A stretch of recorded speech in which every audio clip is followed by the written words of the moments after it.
80% of adult people have back pain, and most of them don't get good treatment. Most treatments deal with the symptoms, but not with the causes. So even if many people have a better health for a short time, the symptoms come back if the cause is not treated. In this video, I will tell the 4 things that everybody needs to do to have a healthy and functioning back. My name is Jukka. I've helped tens of thousands of people to have their back functioning again. The big problem is that the treatments fight with each other. So the structural problems, many say that, okay, that's the cause, and if there's a bulge, we need to cut it. But the studies show that that is not actually really the cause, because most people have bulges, most people have degenerations with no symptoms. So we need to do training, we need to do active work. But then we go, okay, should we do strengthening or should we do mobility? Should we do stretching? Should we do yoga? Should we do Pilates? Should we do corrective exercise? What should we do?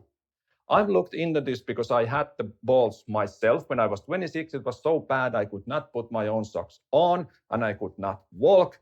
I need to go through everything, and I studied this thing. And these 4 things is that we need to do all of them. Think of a car that has 4 wheels. If the right front wheel breaks down and we change the left front wheel, it doesn't work.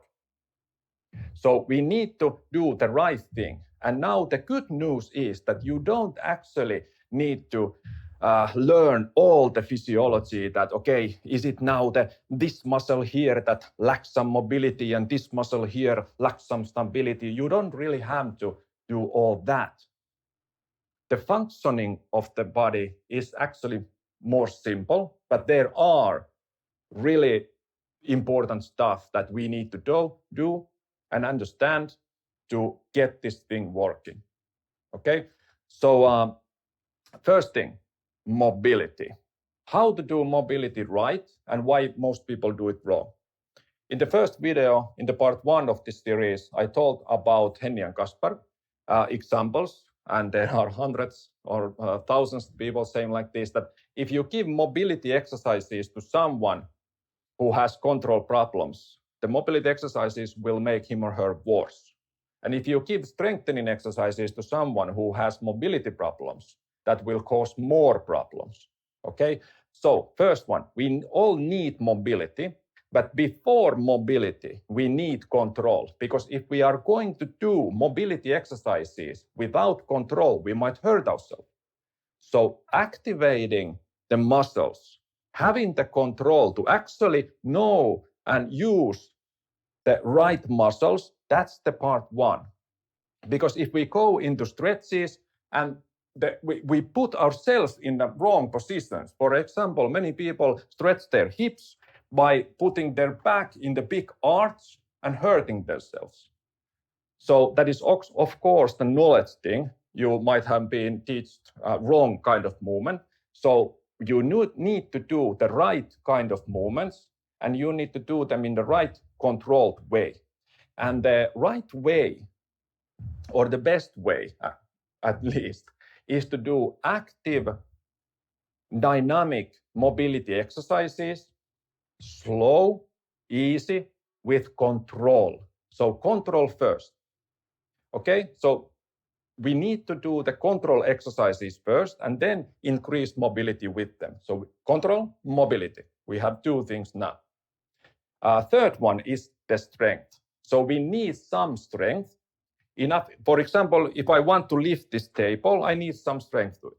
If I want to do some sports, then I may need much more strength. But with strength, you have to understand this one thing.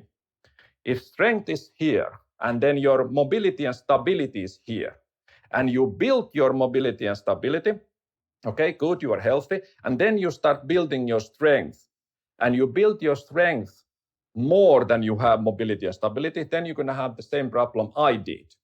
So I broke myself with my strength. So when we do strength training, we have to keep it in line with our mobility and stability so we don't get imbalances and break ourselves.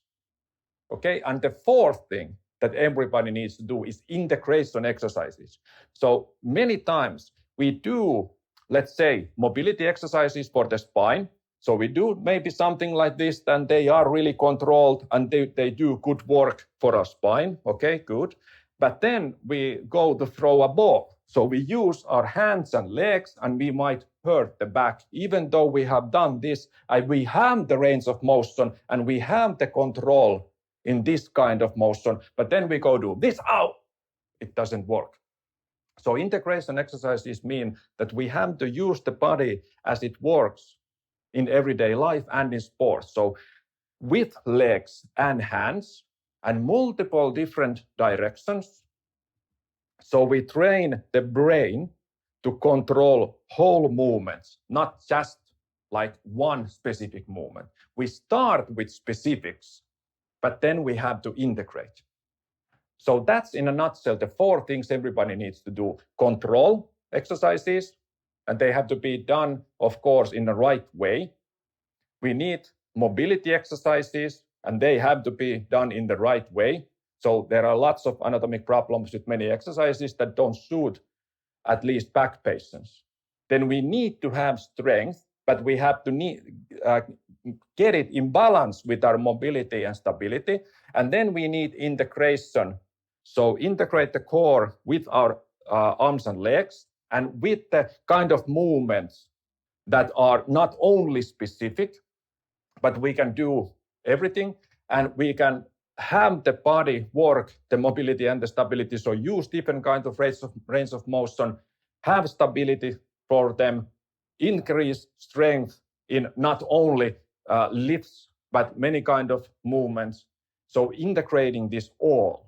So that's the 4th key.